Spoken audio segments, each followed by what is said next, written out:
बिस्मिल्लाहिर्रहमानिर्रहीम। अस्सलाम वालेकुम students, welcome to my YouTube channel. Education 410 की हमने final term lecture series start की थी, जिसमें हमने 116 तक के जो टॉपिक्स है वो कवर कर लिए थे। आज की इस वीडियो में हम टॉपिक नंबर 117 से 128 तक कवर करेंगे, जिसमें आपके 25 से 27 तक के जो लेसन हैं वो कवर होंगे।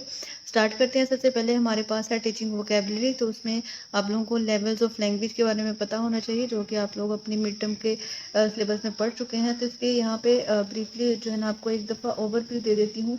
फोनेटिक्स और फोनोलॉजी जो है वो सिस्टम जो साउंड सिस्टम होता है उसके साथ रेफर किया जाता है। मॉर्फोलॉजी में हम फॉर्म्स एंड वर्ड्स की स्टडी करते हैं। सिंटैक्स में हम क्लॉजेज और सेंटेंसेस की स्टडी करते हैं। सिमेंटिक्स में हम मीनिंग की बात करते हैं। और पैग्मेटिक्स में प्रॉपर वे में जो लैंग्वेज यूज होता है उसको हम स्टडी करते हैं। उसके बाद है वोकैबुलरी नॉलेज। इसमें दो तरह की वोकेबलरी होती है, एक रिसेप्टिव वोकेबलरी होती है और एक प्रोडक्टिव वोकेबलरी होती है। रिसेप्टिव वोकेबलरी में ये एक ऐसी एबिलिटी है लर्नर्स की जिसमें वो वर्ड को पहचानता है और उसके मीनिंग को रिट्राइव करता है। जबकि प्रोडक्टिव वोकेबलरी जो है ना ये एक ऐसी एबिलिटी है लर्नर की जिसमें वो वर्ड्स को यूज़ करता है अपने मैसेज या अपनी थॉट को एक्सप्रेस करने के लिए। उसके बाद है यहाँ पे कंटेंट वर्ड्स और फंक्शन वर्ड्स। अब कंटेंट वर्ड्स ऐसे वर्ड्स जिसमें वर्ब, एडजेक्टिव, एडवर्ब वगैरह को रेफर किया जाए, ठीक है, यानी एक्शन और ऑब्जेक्ट वगैरह करेक्टरिस्टिक को रेफर किया जाए, उसको हम कंटेंट वर्ड बोलेंगे। और ऐसे वर्ड्स जिसमें जो ग्रामेटिकल रिलेशनशिप है वो देखा जाता है वर्ड्स का वर्ड्स के दरमियान, उसको हम फंक्शन वर्ड्स बोलेंगे। ठीक है।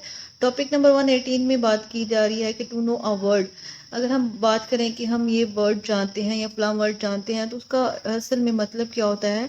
Having the ability to recognise it and it's in it's spoken and written form, यानी उस वर्ड को पहचानना उसकी रिटन और स्पोकन फॉर्म में। ठीक है। जबकि दूसरे नंबर पे हमारे पास आता है कि उसके डिफरेंट मीनिंग्स के बारे में इल्म होना। थर्ड नंबर पे आता है कि उसके पार्ट्स ऑफ स्पीच के बारे में पता हो। और फोर्थ नंबर पे आता है कि हमें इसको प्रोनाउंस करना आता हो। ठीक है। टॉपिक नंबर 119 में है what makes a word difficult. कौन से ऐसी चीज़ें हैं जो वर्ड को डिफ़िकल्ट बनाती हैं, जैसे प्रोनाउंसिएशन है, स्पेलिंग है, लेंथ एंड कम्प्लेक्सिटी है, ग्रामर है और मीनिंग है। जैसे आपने इसके नाम याद रखने हैं। उसके बाद टॉपिक नंबर 120 है what do you mean by stages. अब स्टेजेस इन टीचिंग वोकैबुलरी में स्टेजेस से क्या मुराद है। अगर हम एक न्यू वोकैबुलरी को इफेक्टिव तरीके से एक्वायर करना चाहते हैं तो उसके लिए हमें 4 इसेंशियल स्टेजेस की ज़रूरत होगी, जिसमें फर्स्ट नंबर पे है कि हमें जो स्टूडेंट्स होंगे उनको किसी की हेल्प से न्यू वर्ड को नोटिस करना होगा। सेकंड नंबर पे उनको किसी की हेल्प से उस वर्ड की पहचान करवानी होगी। थर्ड नंबर पे वो खुद पहचान करना शुरू करेंगे। और फोर्थ नंबर पे फाइनली वो जो है रिकोगनाइज करना लग जाएंगे और जो है वो वर्ड को प्रोड्यूस करने लग जाएंगे। टॉपिक नंबर 121 में देखें तो इसमें है first stage understanding new words. इसमें हम न्यू वर्ड्स की अंडरस्टैंडिंग के लिए हम यानी नोन थिंग्स ऑब्जेक्ट्स वगैरह की अगर हम अंडरस्टैंडिंग करवाना चाहते हैं तो हम विजुअल एलिमेंट्स यूज़ कर सकते हैं, जैसे इन फिगर्स में आप लोगों को दिखाया गया है। ये फिगर्स जो है इस तरह से हम बना के स्टूडेंट्स को पहचान करवा सकते हैं। उसके बाद सेकंड नंबर पे है इंट्रोड्यूसिंग एडजेक्टिव्स। अगर हम बिग और स्मॉल की बात करें या लॉन्ग और शॉर्ट की बात करें, यानी इसका कॉन्सेप्ट जो है स्टूडेंट को समझाना चाहें तो हम उसके लिए डिफरेंट वे इस्तेमाल कर सकते हैं। हम उसके लिए डिफरेंट बिग और स्मॉल वर्ड्स यूज़ कर सकते हैं, बिग और स्मॉल पिक्चर्स यूज़ कर सकते हैं, डिफरेंट विजुअल एलिमेंट्स जो हैं वो हम इस चीज़ के लिए यूज़ कर सकते हैं। थर्ड नंबर पे है इंट्रोड्यूसिंग अब्स्ट्रैक्ट। कुछ ऐसी चीज़ें होती हैं जिससे हम फ्लैश कार्ड पे जो है ना वो आसानी के साथ जो है सिंपल तरीके से टीच नहीं करवा सकते। उसके लिए हमें उसकी डेप्थ में, इसकी डेफिनेशंस में, उसकी सब्स्टिट्यूशंस हैं, उसके सिनोनिम्स वगैरह जो है वो स्टूडेंट्स को बताने होंगे। थर्ड नंबर पे है जी topic number 122 second stage recognising new words. इसमें सबसे पहली फर्स्ट एक्टिविटी जो है बिंगो है, जिसको आपके लॉन्ग या शॉर्ट क्वेश्चन में पूछा जाता है या आपके एमसीक्यूज में भी इसका जिक्र लाजमी किया जाता है। उसके बाद है जी मैचिंग। मैचिंग में क्या किया जाता है कि डिफरेंट पिक्स बनाई जाती हैं और उसके जो नेम होते हैं वो एक तरफ लिख दिए जाते हैं और उसके बाद स्टूडेंट्स को मैच करने का बोला जाता है। Fill in the blanks with options, ये भी एक एबिलिटी है, ये एक एक्टिविटी है स्टूडेंट में वोकेबलरी बिल्ड करने के लिए। इसमें क्या करते हैं कि कुछ वर्ड्स के अंदर जो है ना, यानी एक वर्ड है तो उसके अंदर कुछ लेटर्स मिस कर दिए जाते हैं और उसके बाद ऊपर जो है वो लिख दिए जाते हैं वो मिसिंग लेटर्स, ताकि स्टूडेंट्स जो हैं उसमें जो भी मिस हो वो उसको फिलअप करें और इस तरह से वो वोकेबलरी जो है वो सीख सकते हैं। टॉपिक नंबर 123 में थर्ड स्टेज है प्रोड्यूसिंग वोकेबलरी। वोकेबलरी को प्रोड्यूस करने के लिए सबसे पहली बात ये कि फिल इन द ब्लैंक्स जो है वो ऑप्शन के साथ, ऑप्शन के बगैर दी जाए, ठीक है। यानी पीछे हमने बात की कि ऑप्शन के साथ जो है फिल इन द ब्लैंक्स है ना, लेकिन इसमें स्टूडेंट्स को प्रोड्यूस करवाने के लिए कि वो खुद से प्रोड्यूस करना सीख जाएं, तो इसमें हम फिल इन द ब्लैंक्स जो है विदाउट ऑप्शंस जो है वो प्रोवाइड करेंगे। उसके बाद है माइंड मैप या ब्रेन स्टॉर्मिंग। इसमें क्या होता है कि स्टूडेंट को एक वर्ड दे दिया जाता है और उसको बोला जाता है कि आप इसको जो है वो डिस्क्राइब करें, इसके रिलेटिव जो चीज़ें होती हैं उसको लिखना होता है, ठीक है। उसके बाद है the guess what I am thinking.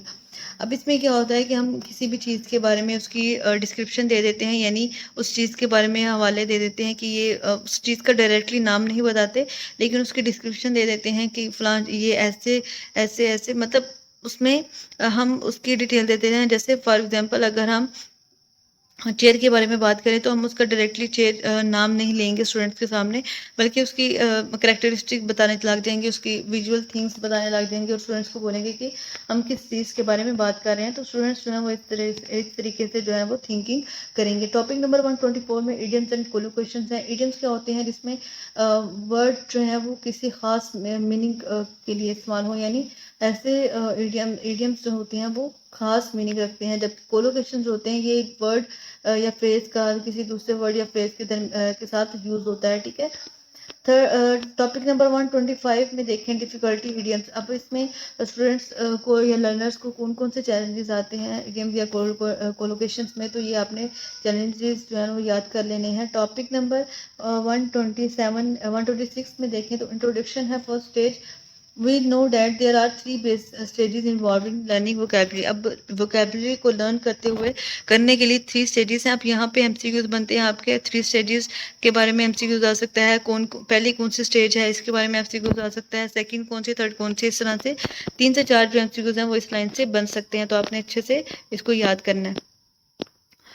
यहाँ पे 127 में है सेकंड स्टेज प्रैक्टिस। किसी भी चीज़ को लर्न करने के लिए हमें प्रैक्टिस की ज़रूरत होती है, ठीक है।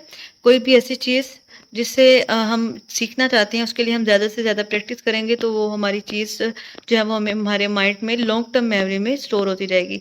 टॉपिक नंबर 128 में देखें तो थर्ड स्टेज है जिसमें प्रोडक्शन के बारे में जिक्र किया गया है। इसमें ये होता है कि स्टूडेंट्स को सर्टन वर्ड्स जो प्रोवाइड कर दिए जाते हैं और उनको बोला जाता है कि आप इनसे कोलोकेशन वर्ड्स जो हैं वो बिल्डअप करें, ठीक है। तो इस तरह से स्टूडेंट्स की वोकैबुलरी जो है वो उनको प्रोडक्शन सिखाई जाती है, उनको लर्निंग जो है उसकी करवाई जाती है। होप सो कि आप लोगों को ये वीडियो जो है पसंद आई होगी। फर्दर जो है हम नेक्स्ट लेक्चर जो है वो नेक्स्ट वीडियोस में डिस्कस करेंगे। होप सो कि आप लोगों को ये वीडियो पसंद आएगा। वीडियो पसंद आई है तो लाइक कीजिएगा, शेयर कीजिएगा और चैनल पे फर्स्ट टाइम विजिट हैं तो चैनल को सब्सक्राइब लाजमी कीजिएगा। मिलते हैं अपनी नेक्स्ट वीडियो में, तब तक के लिए अल्लाह हाफिज़।